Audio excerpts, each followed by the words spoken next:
사사기 구약성경 사사기 2장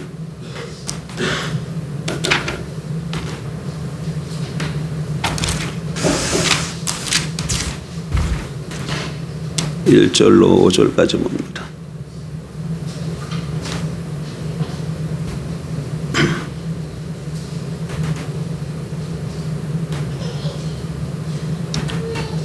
(1절) 362페이지 1절.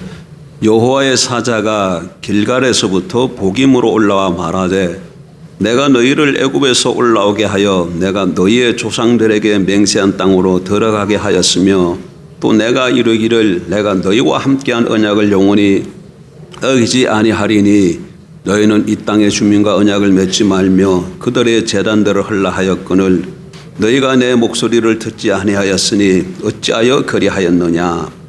그러므로 내가 또 말하기를 내가 그들을 너희 앞에서 쫓아내지 아니하리니 그들이 너희 옆구리에 가시가 될 것이며 그들의 신들이 너희에게 올무가 되리라 하였노라. 여호와의 사자가 이스라엘 모든 자손에게 이 말씀을 이르매 백성이 소리를 높이 운지라. 그러므로 그곳을 이름하여 복임이라 하고 그들이 거기서 여호와께 제사를 드렸더라. 여러분, 그 마지막 절에 복임이라는 단어가 나오죠. 복임 하면 그 보자 앞에 일자가 있습니다. 그리고 성경 맨 밑에 보면 일도 있죠. 그리고 뭐라고 되어 있습니까? 우는 자들 이렇게 되어 있죠. 복음이라는 뜻이 우는 자들이라는 말입니다. 우는 자들. 우리가 이 사사기를 쭉 읽어보게 되면 이스라엘이 약속의 땅, 젖과 꿀이 흐르는 땅, 안식의 땅에 들어왔음에도 불구하고 계속적으로 이 젖과 꿀을 누리지 못하고 안식이 없는 그런 삶을 겪고 있는 것을 기록하고 있습니다. 여러분, 이스라엘이 무엇을 위해 출애굽을 했습니까? 무엇을 얻기 위해서 40년 동안 광야 생활을 마다하지 않았습니까? 오직 한 가지죠. 가나안 땅에 들어가서 하나님이 약속하신 젖과 꿀이 겉과 꿀로 상징되는 풍요로움과 안식을 얻기 위해서 아닙니까? 다르게 한마디로 표현하면 이스라엘이 애굽에서 나와서 가나안 땅에 들어가는 것은 안식을 위해서입니다. 그런데 아이러니하게도 안식의 땅에 들어왔는데 안식이 없습니다. 젖과 꿀이 흐르는 땅이라고 해서 젖과 꿀이 흐르는 땅 가나안 땅에 들어왔는데 그들 삶 속에 젖과 꿀이 흐르질 않습니다. 사랑하는 여러분, 그럼 오늘 우리의 삶은 어떻습니까? 제가 늘상 묻는 질문을 다시 한번 하겠습니다. 예수가 그리스도이신 것을 믿으십니까? 예수를 주와 그리스도로 믿고 영접하셨습니까? 그렇다면 우리는 영적 가나안인 하나님 나라 안에 들어와 있습니다. 6월절 어린 양의 피로 이스라엘이 구속받아 그들에게 하나님께서 안식의 땅 가나안 땅을 주신 것처럼 예수 그리스도의 피로 구속된 우리에게는 하나님께서 하나님 나라를 허락해 주셨습니다. 그리스도를 우리에게 허락해 주셨죠. 그리스도 안에 들어감을 인도해 주셨습니다. 그렇다면 영적 이스라엘인 우리의 삶은 어떻습니까? 하나님 나라 안에 들어와서 그런 하나님 나라 안에 있는 그런 안식이 여러분 삶 속에 있습니까? 만족함이 있습니까? 평강이 있으시나요? 여러분 삶 속에 젖과 꿀이 흐르고 있습니까? 예수 그리스도 안에서 진정한 안식을 누리고 살아야 함에도 불구하고 실제로는 안식이 없는 삶이 연속되고 있지 않는 건 모르겠습니다. 만약 이것이 사실이라면 안식의 땅에서 안식을 누리지 못했던 사사시대의 이스라엘의 모습은 오늘 꼭 저와 여러분의 모습인 것이죠. 우리의 저하성입니다. 그렇다면 사사시대의 이스라엘이 하나님의 백성들이 안식의 땅에 들어왔음에도 불구하고 안식을 누리지 못하는 이유는 뭐겠습니까?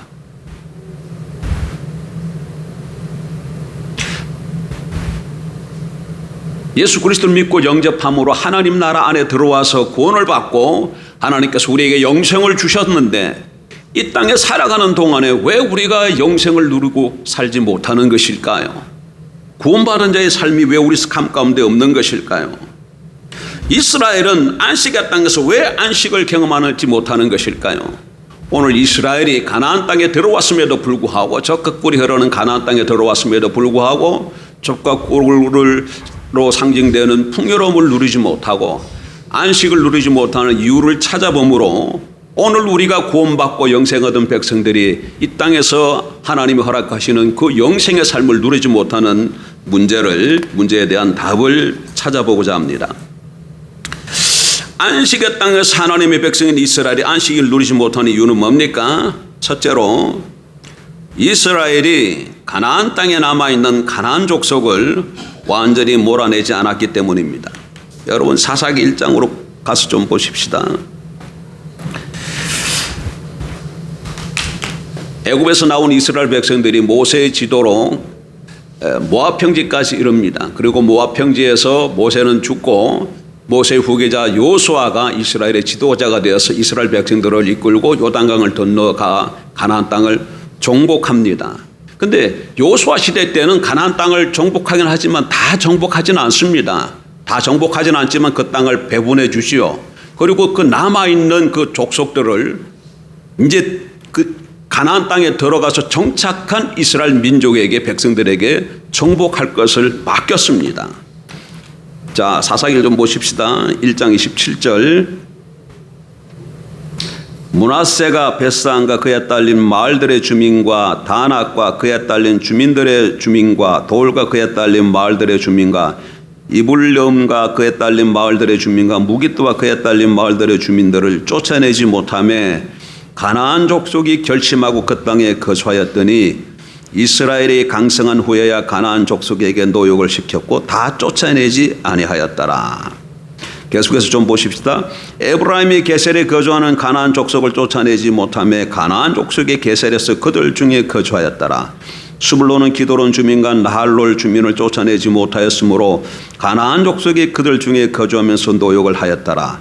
아셀이 악고 주민과 시돈 주민과 알락과 악식과 헬바와 아박과 르홉 주민을 쫓아내지 못하고 아셀 족속이 그 땅의 주민 가나안 족속 가운데 거주하였으니 이는 그들을 쫓아내지 못함이었더라. 납달리는 베세메스 주민과 베아나 주민을 쫓아내지 못하고 그 땅의 주민 가나안 족속 가운데 거주하였으나 베세메스와 베아나 주민들이 그들에게 노역을 하였더라. 34절. 아모리 족속이 단 자손을 산지로 몰아넣고 골짜기에 내려오기를 용납하지 아니하였으며 결심하고 헤레스 산과 아얄론과 사알빔에 거주하였더니 요셉의 가문의 힘이 강성하며 아모리 족속이 마침내는 노역을 하였으며 아모리 족속의 경계는 아그라빔 비탈의 바위부터 위쪽이었더라. 성경 우리에게 뭐라고 말씀합니까? 가나안 족속을 다 정복하고 지배해야 되는데 그들을 정복하지 못했다 이렇게 말씀합니다. 왜 그들을 정복하지 못했을까요? 예. 왜 전쟁하기를 피했을까요? 아마 가나안 땅에 들어와서 수년 동안 전쟁을 하는 동안 아마 더 이상 전쟁하기가 싫어졌는지도 모르겠어요. 어쨌든지 간에 이스라엘 백성들이 가나안 족속과 전쟁하기를 피했습니다. 단지파 같은 경우는 오히려 하나님이 주신 땅에서 아모리 족속에서 산지로 쫓겨 올라갔습니다. 여러분, 하나님께서 이스라엘 백성들을 왜 가나안 땅으로 인도하셨습니까? 왜 그들에게 적과 꿀이 흐르는 땅, 안식이 있는 약속의 땅을 주셨습니까? 그 땅에서 뭘 하도록 하기 위해서? 하나님 나라를 세우기 위해서 그들을 인도하신 것이죠. 그런데 이스라엘이 더 이상 가나안 땅에 하나님의 나라를 세우기를 포기했다는 얘기입니다. 가나안과 정복하는 것을, 가나안 땅을 정복하는 것을 그만두었다. 그 얘기는 하나님 나라 세우는 것을 포기했다는 얘기입니다. 그렇기 때문에 이스라엘 백성들에게 징계가 임한 겁니다. 이스라엘에 쫓아내지 아니한 가나안 족속을 하나님께서 그들을 찌르는 옆구리에 뭐가 되게 하셨다고 말씀합니까? 가시가 되게 하셨다고 말씀합니다. 가나안 족속과 타협하고 그들과 언약을 세웠기 때문에 안식의 땅에 들어왔음에도 불구하고 이스라엘에게는 안식이 없었습니다. 다시 한번 묻습니다. 이스라엘이 가나안 땅에 들어온 이유가 뭐라고요? 하나님의 나라를 세우기 위해서입니다. 그러나 이스라엘은 이 사명을 망각하고 가나안 족속과 언약을 세웠습니다. 그들과 타협하였습니다. 함께 공존하기로 했습니다.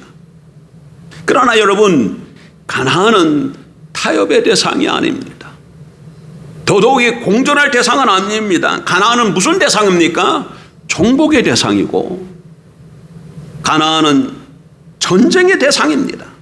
이 사실을 망각했기 때문에 이스라엘은 젖과 꿀이 흐르는 땅을 허락받고도 젖과 꿀을 누리지 못한 것이죠. 오늘날 우리도 마찬가지입니다. 여러분, 예수 그리스도께서 세상 가운데서 우리를 구원하셔서 하나님의 나라 그리스도의 권세 아래로 우리를 인도해 주셨습니다. 예수 그리스도를 머리로 삼고 살아가게 해 주신 것이죠. 그래서 우리 삶 모든 영역에 우리가 해야 할 일이 뭡니까? 하나님 나라를 주권을 세우는 겁니다.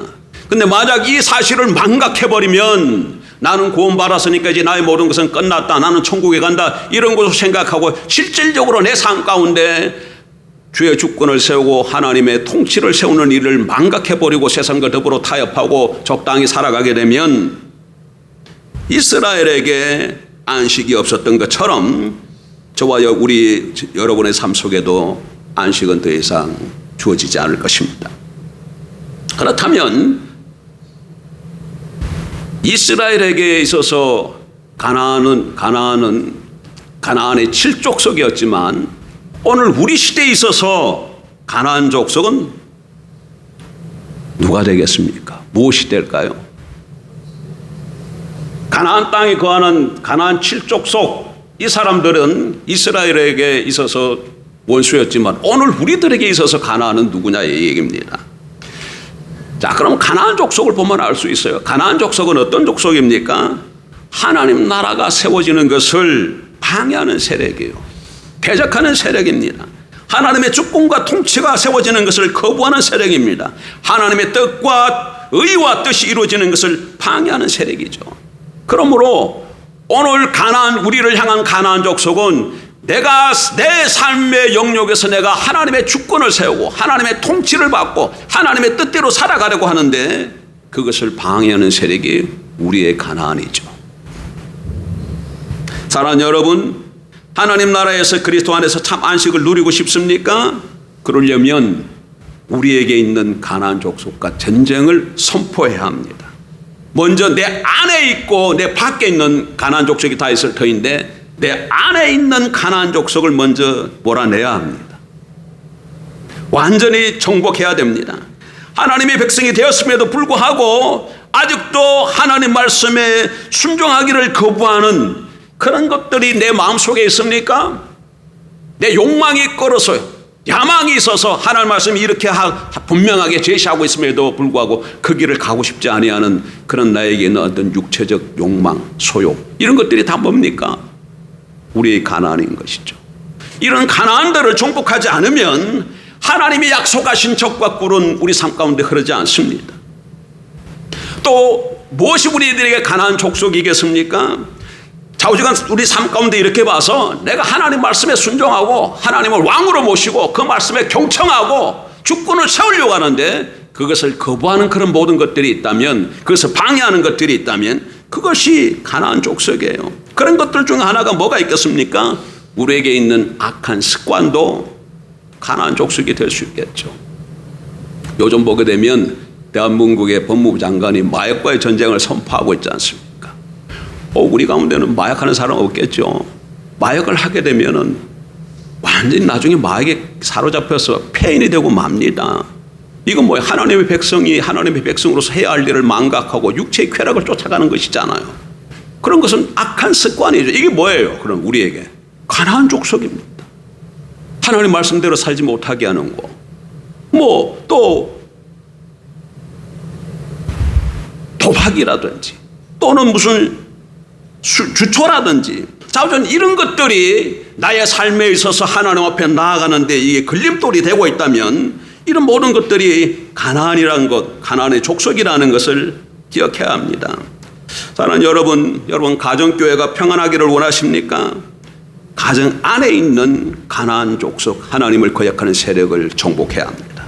우리 공동체가, 우리 지역사회가 의와 평강과 기쁨이 있는 참 안식을 누리기를 원합니까? 그럼 우리 공동체 안에 하나님 말씀에 순종하지 않고자 하는 그런 어떤 세력들, 그런 것들이 있다면 그런 것들이 정복해야 되는 것이죠. 그런 것들을 정복하지 않고서는 결코 우리에게 저각고는 없습니다. 안식은 주어지지 않습니다. 안식의 땅에서 하나님의 백성인 이스라엘이 안식을 누리지 못한 이유는 뭡니까? 첫 번째는 뭐라고요? 가나안 족속을 대체하지 못했기 때문이다. 정복하지 못했기 때문이다. 두 번째는 이스라엘이 가나안 족속의 신과 풍속을 쫓았기 때문입니다. 여러분, 하나님께서 이스라엘을 구속하신 것은 왜 그들을 구속했습니까? 첫 번째 목적은 그들을 통해서 섬김받는 것이죠. 하나님 나라를 세우는 목적 중 가장 큰 것 중 하나가 하나님을 예배하는 것이라는 것을 잊어서는 안 됩니다. 하나님께서 이스라엘과 언약을 맺은 것은 이스라엘은 오직 하나님만 섬기고 하나님은 이스라엘과 함께 하심으로 그들에게 안식을 주기 위해서입니다. 그런데 이스라엘은 가나안의 이 풍요의 신들에게 미혹당해서 이스라엘을 구속하신 하나님의 위대한 이 구원의 역사를 잊고 말았습니다. 이스라엘은 가나안 땅에 들어가서 바알을 섬기고 아스타롯을 섬겼습니다. 가나안 족속들의 풍습을 따라갔습니다. 이방신들의 단을 흘지 않았습니다. 여러분, 이와 같이 바알과 아스타롯을 섬기고 가나안의 풍습을 따랐기 때문에 가나안의 신들이 이스라엘의 올무가 되었고 그들의 찌르는 옆구리에 가시가 되게 하나님께서 만드신 것이죠. 여러분, 가나안의 우상을 섬기는 이스라엘을 그 우상을 섬기는 이스라엘 이방인들의 손에 파셨어요. 하나님께서. 이게 가슴 아픈 것이죠. 2장 14절. 여호와께서 이스라엘에게 진노하사 노략하는 자의 손에 넘겨주사 그들이 노략을 당하게 하시며 또 주위에 있는 모든 대적의 손에 팔아 넘기심에 그들이 다시는 대적을 당하지 못하였으며. 가나안의 우상을 이스라엘이 섬겼더니 그 우상을 섬기는 이방인들 손에 하나님께서 붙이셨다는 거예요. 안식의 땅에 들어왔음에도 불구하고 전쟁과 고난이 계속되었습니다. 안식이 주어지지 않았습니다. 왜 그렇습니까? 왜 안식을 누리지 못합니까? 이방신과 이방의 풍습을 쫓았기 때문에 그렇습니다. 여러분, 그렇다면 왜 이스라엘이 그들을 구원한 여호와 하나님을 버리고 바알과 아스타롯을 섬겼을까요? 그게 좀 이상하잖아요.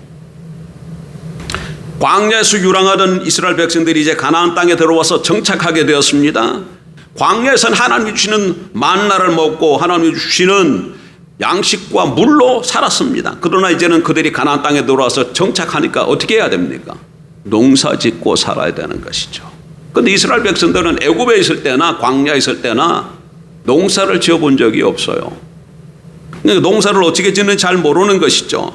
그런데 이제 가나안 땅에 들어와서 농사를 짓고 살아야 합니다. 그러니까 자연이 어떻게 되겠어요?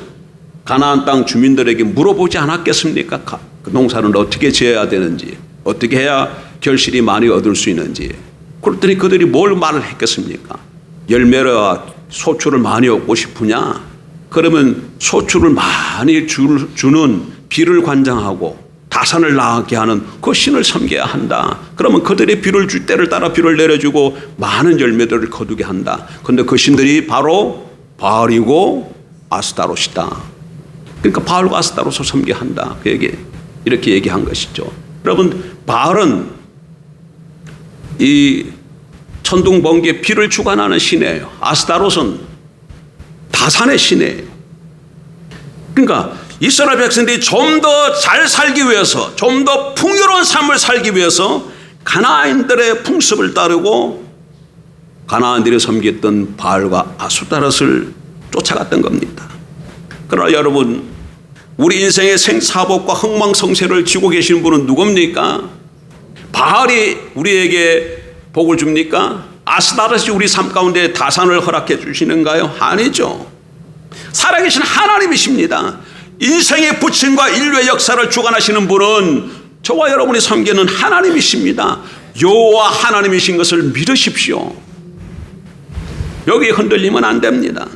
그러나 이스라엘은 이 사실을 믿는데 실패했습니다. 그들은 적과 꿀이 흐르는 땅에서 적과 꿀을 주시는 분이 바알이라고 생각했고 아스타롯이라고 믿은 것이죠. 안식과 평강을 주는 분이 이방신들이라고 믿었습니다. 그래서 바알을 따라가고 아스타롯을 섬겼던 겁니다. 그럼 우리는 어떻습니까? 정말 우리 인생을 풍성하게 해주시는 분이 하나님 한 분이라고 여러분 믿으십니까? 참으로 우리에게 안식을 주시는 분은 우리가 섬기는 예수 그리스도 한 분밖에 없다는 것을 믿고 있습니까? 만약 우리도 이스라엘 백성들처럼 우리의 삶을 풍성하게 하시는 분이, 우리에게 적과 꿀을 허락하시고 안식을 주시는 분이 하나님이 아니라 그 무엇 다른 것이라고 생각한다면 우리도 이스라엘 백성들처럼 이방신을 쫓고 있는 것이죠. 그것이 우리에게 우상이 되고 있는 겁니다.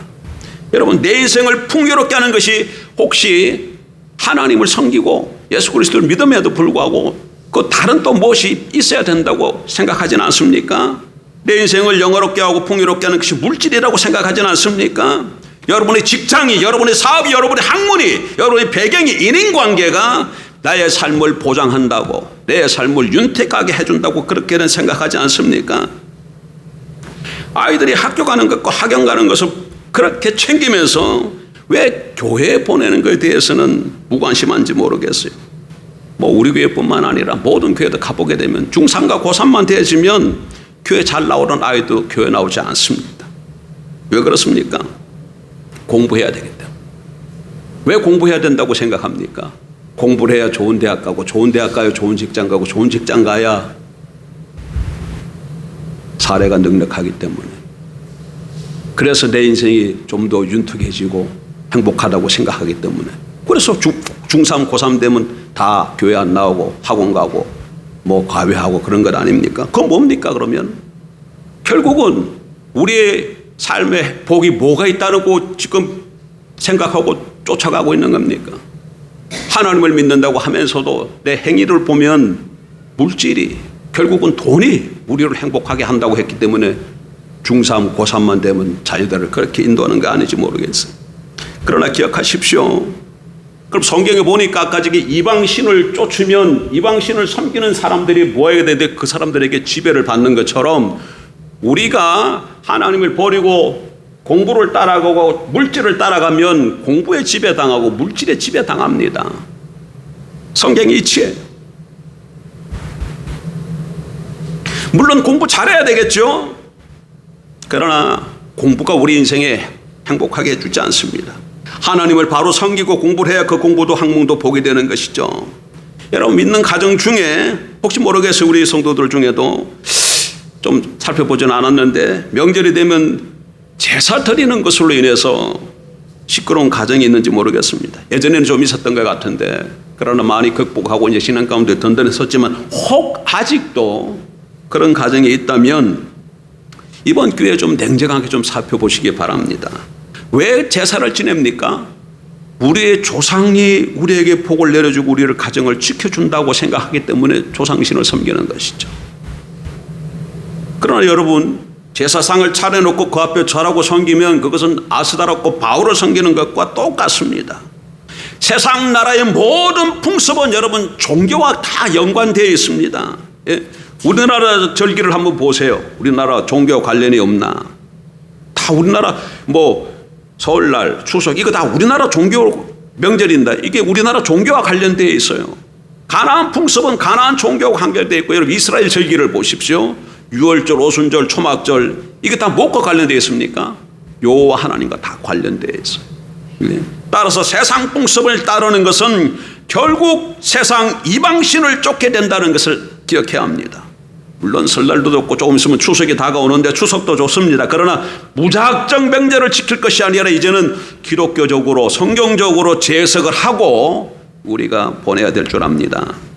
이제는 분명하게 기억하십시다. 명심해야 합니다.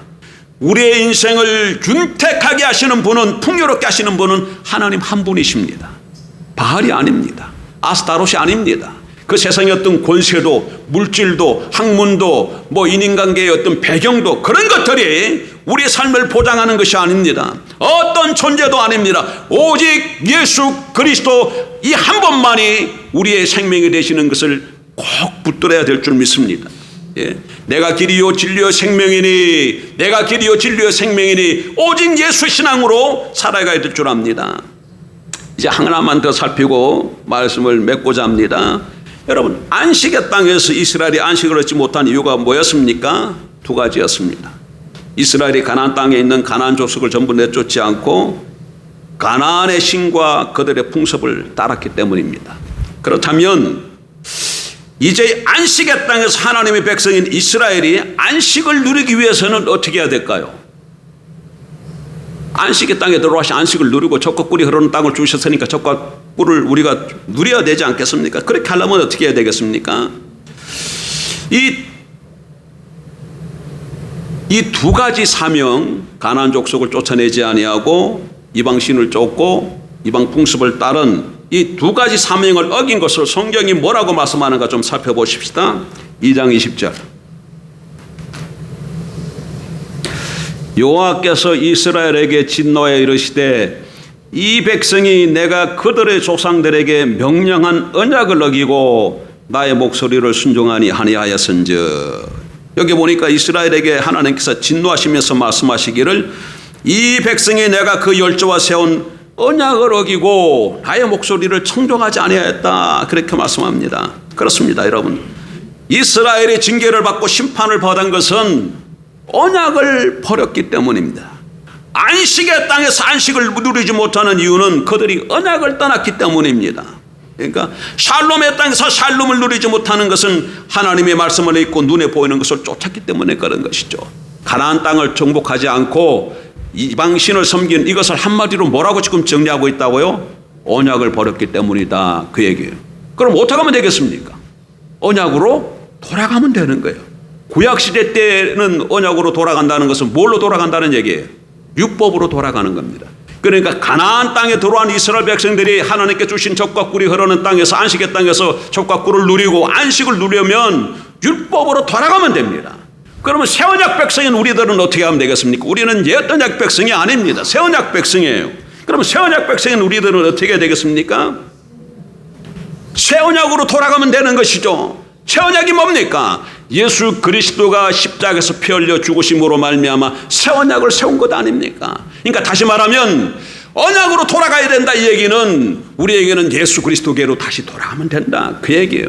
근데 언약은 다른 말로 표현하면 언약으로 돌아간다, 이 얘기는 다른 말로 표현하면 언약법으로 돌아간다, 그 얘기예요. 구약 이스라엘 백성들은 시내산에서 하나님께서 언약을 맺고 그들에게 언약법으로 준 게 뭡니까? 율법이잖아요. 신약 시대에 하나님 백성들에게 하나님께서 언약을 맺고 언약법으로 준 건 뭡니까? 성령이에요. 그래서 예수 그리스도에게로 돌아간다, 그 얘기는 다시 이렇게 표현하면 성령을 쫓아간다, 그 얘기입니다. 우리가 성령을 따라 살아갈 때 성령의 음성을 듣고 민감하게 성령 인도를 따라 한 걸음 한 걸음 나아가면 그것이 새 언약 백성으로서 언약 가운데 거하는 겁니다. 그러면 어떻게 되겠습니까? 하나님께서 우리 하나님 노릇해 주심으로, 하나님께서 우리 삶을 지켜주시고 보호해 주심으로 우리 삶 가운데 가나안의 축복이 임할 줄 믿습니다. 젖과 꿀은 하나님이 하나님 노릇해 주실 때 임하는 것입니다. 참 안식은 하나님이 우리에게 안식을 주실 때 우리에게 부어지는 것이죠. 성령을 따라가는 것이 저와 여러분이 이 세상에 사는 지름길이라는 것을 잊어서는 안 됩니다. 말씀을 정리합니다. 이스라엘 백성들에게 가나안 땅이 주어졌습니다. 가나안 땅은 젖과 꿀이 흐르는 땅이요, 약속의 땅이고 안식의 땅입니다. 그들이 가나안 땅에 들어갔지만 사사시대에는 젖과 꿀과 또 안식이 없었습니다. 왜 그렇습니까? 무슨 연금 때문입니까? 성경을 통해 살펴볼 때 두 가지 때문에. 가나안 족속을 정복해야 되는데 정복하지 않고 그들과 타협했기 때문에, 이방신을 버려야 되는데도 불구하고 이방신을 쫓고 이방의 풍습을 쫓았기 때문에 이 두 가지로 인해서 그들에게 안식이 주어지지 못했던 것이죠. 그런데 성경은 이 두 가지를 한마디로 뭐라고 표현한다고요? 언약을 어겼다, 이렇게 표현하고 있어요. 그래서 이스라엘이 다시금 가나안에서 젖과 꿀을 누리고 참 안식을 쉬기 위해서는 언약으로 돌아가야 됩니다. 율법으로 돌아가야 됩니다. 그럼 새 언약 백성인 우리들은 어떻게 해야 됩니까? 성령으로 돌아가야 됩니다. 예, 지금까지 우리가 삶이 어땠는지 아무 상관없어요. 다만 하나님 앞에서 내가 언약을 지키지 못했다는 것, 그리스도 안에 거하지 못했다는 것, 하나님을 멀리 살아왔다는 것을 뉘우치고 회개하고 무엇을 쫓으면 돼요? 성령을 따라 살아가면 돼. 저와 여러분 속에 성령이 거하시잖아요. 성령이 거하신다는 것은 그냥 구하기 위해서 있는 게 아닙니다. 저와 우리와 충분한 교제를 나누고 성령께서 원하시는 바를 우리에게 말씀하시면 우리가 그 말씀에 순종해서 성령의 뜻을 이루며 살아가도록 하기 위해서 우리 가운데 거하시는 것이죠. 그래서 성령에게 민감한 사람이 이 땅에서 성공하는 사람인 줄 믿습니다. 이번 한 주간 성령을 따라 동행함으로 아름다운 결실의 계절에 열매를 맺어 하나님을 기쁘시게 하는 저와 여러분들에게 주의 이름으로 축복합니다. 기도하십시다.